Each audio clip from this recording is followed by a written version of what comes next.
Yep. So now you've entered the music. You're the one who is the go-to person for musicians. Yeah. You've talked about the gospel ladies that you did, the Kikuyu gospel ladies. Oh yes. Who now and then the 100,000 you made from now selling people the vinyl. Yes. Where do you go? Which other musicians came to you now? Because now you've entered music. Now I have entered music. And I knew the technique of good sound, okay, and the marketing of the music.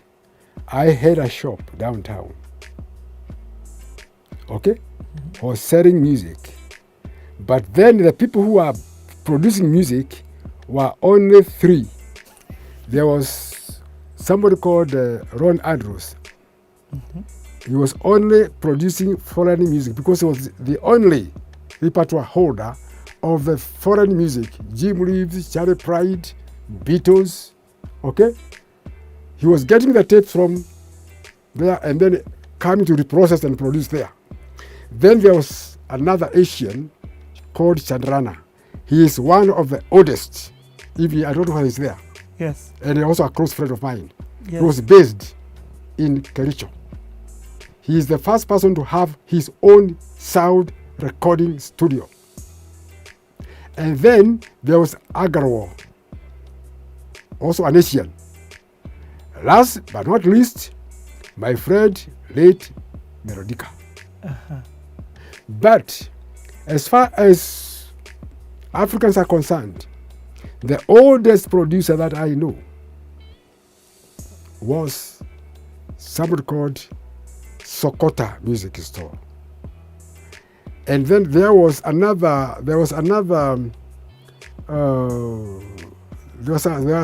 other people. They were actually through Amunga, David Amunga. That they had a group who were producing. I've forgotten the name. Those were the first African producers of music.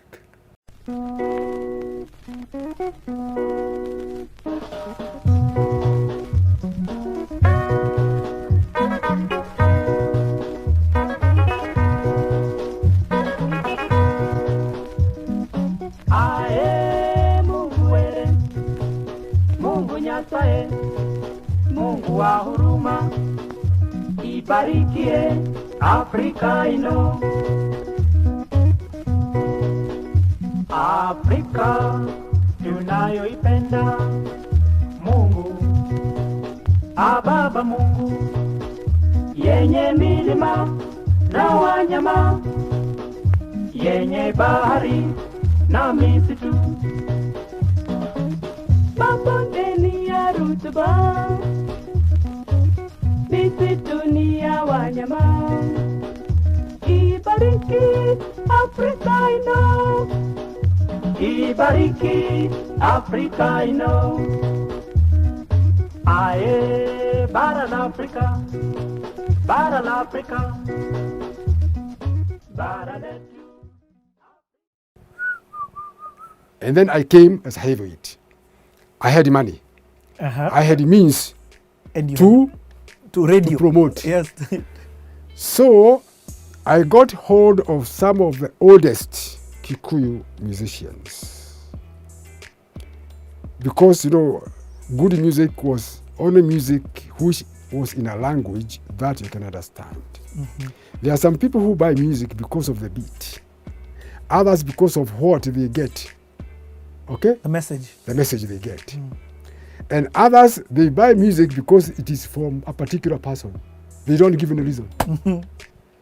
Okay?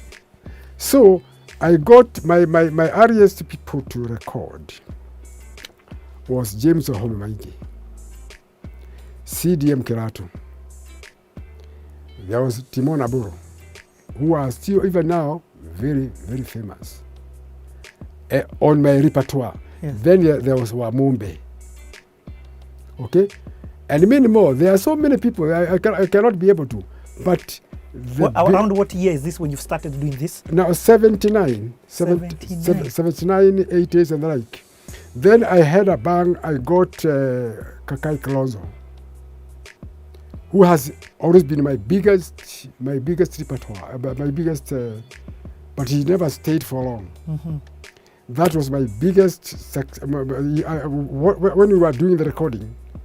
That was, I say, it was been made an opening to me, because I was managing, I was paying for everything. I was then an executive producer. In fact, I was going to ask that. When you're saying producing, you're the one who would bring everybody together. For Kakai, he had his own band. Okay. But they didn't have money. I had the money and I had the ear. Mm-hmm. Okay, so I remember I was paying the musicians 250 per musician to play Kakai's music. Mm-hmm. And then for Kakai, I used to give him a royalty of 2 shillings 50 cents per record. So you owned the master. They Yes. got a royalty of. Yes, I was the executive producer because I was the financier. Yes. Kakai and all those people, the intellectual property is theirs. Yes. But as a recording producer, the person who has brought that music to the public is the producer of the music. Yes. Yeah, so I was saying that now I went direct to the music production as an executive producer. Mm-hmm. An executive producer is the one who is the financier, who is responsible for the promotion and for the marketing of the music. Artist's music. So it is like a company now. Mm-hmm. You give me what you have, I market for you, and because I'm marketing for you, I'm making you known. Mm-hmm. This is my portion, this is your portion. Yes. But the repertoire, okay? Yes. It's mine. You know, nobody else can claim that music because it cannot go and use it in a broadcasting. Mm-hmm. Without my permission. Neither can I use it in something else without his permission. Mm-hmm. But these days, because of the greed of money, that thing has been adulterated. People don't value producers, they don't value musicians. So it is a winner for all. I mean, winner for what? Everybody is claiming a portion. Yeah. Everybody is claiming a portion. Plus the piracy. So, after that, I opened a studio because I had the skill, I had the technical know-how. I told you I'm an acoustic engineer. Yes. Okay, having been brought up in broadcasting environment. So I bought equipment, and I'm the first person. My studio is the digital studio in Nairobi. That was way back in 1995. So 1995 is when you opened up your studio. Yes, digital, but it is not about, because we were using some hard disk, okay, recorders. Yes. And in track format. Yes. Okay, track format. DAT and kind. Not ADAT. It's called ADAT. ADAT, audio digital ADAT. Device. Yeah. ADAT is audio digital device. It's ADAT. Yeah. Actually, or DAT. Yes. Digital audio technology, is it? DAT is digital audio tape. Oh yes, digital audio tape. Yeah, but that's a small one. And even the mini disc. I'm the first person to open up a studio using hybrid. I could also go to pure analog or digital, and then track. 1985. So when 85? 1995. Okay. 1984. Sorry. 84. 1994. Or 94. Yeah. So, but let me ask you, I would like to know, how was the music landscape in Kenya, even before we get to the 90s? Like, for example, during the time for Kenyatta. Mm-hmm. And by Kenyatta, I mean the first president of the country, not the Kenyatta that we know now, because you were there. Yes. Hadi, did you ever get to interact with him? Yeah, music was playing very, very, very retro social interaction. Only the live music. And were you involved with live? No, I wasn't. The only time I was involved indirectly with the live is when I brought up the music, Prison Band. actually, I mentored them. They are the first people to perform before the president using guitars. Okay? And because that was as a result of them being heard on the radio, because they are my first gospel artists, because you know they used to be in Wilson Airport. Mm-hmm. You know this Sunshine. Yes, the school, Sunshine. Yes, that used to be the prison training school, and then KIMC was just across there. So we were very, very close.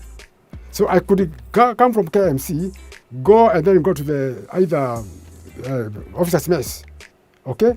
And their school used to be between this controversial hotel. Yes, Weston. Yeah, and or that primary school, because that primary school wasn't there, and the Sunshine. Mm-hmm. But Sunshine, almost the whole of the Sunshine was actually prison training choir before they went to Roiro. In fact, if I'm not wrong, there's a women's prison that's there now. Yeah. Yeah. That's where I always, but you know, it was a big area. It was huge. That's why we were doing all the practice, guitars, and then when they were heard on the radio, they went to perform for the president in 1977. The first prison's choir to perform for the president. Oh yes, Majale, Kimeri was a comedian with whiskey. Mm-hmm. But Majale was the composer and the lead guitarist. Yeah. Okay, so then let's move again. I don't want, before we get to the 90s, the era of music in the 80s. Now that you're producing local Kenyan music, how is the consumer? Now, because before you were telling me there was no one who were listening to. Yeah, no, music started very, very well, and music then had money, because only the person authorized to have that music could be able to possess that music. Mm-hmm. Reason being, there was no piracy. Mm-hmm. There's no way you could duplicate a vinyl record anywhere. But when the cassettes came, that was a death sentence for music. The cassettes. Yep. And that is the time I said, let me now again open my own studio, because you cannot duplicate a studio. Use your skill. Okay? So your first studio is when you opened because of frustrations, because I found a lot of Mary Atieno's cassettes from Dubai in the streets. You had now produced Mary Atieno? Oh yeah, IFC choir. Then the lead guitarist was late Isasemeka. Was a very, very refined guitarist. At Mary Atieno was a very, very good vocalist. And I remember I brought a controversy between the choir master, Semeka, and Mary Atieno.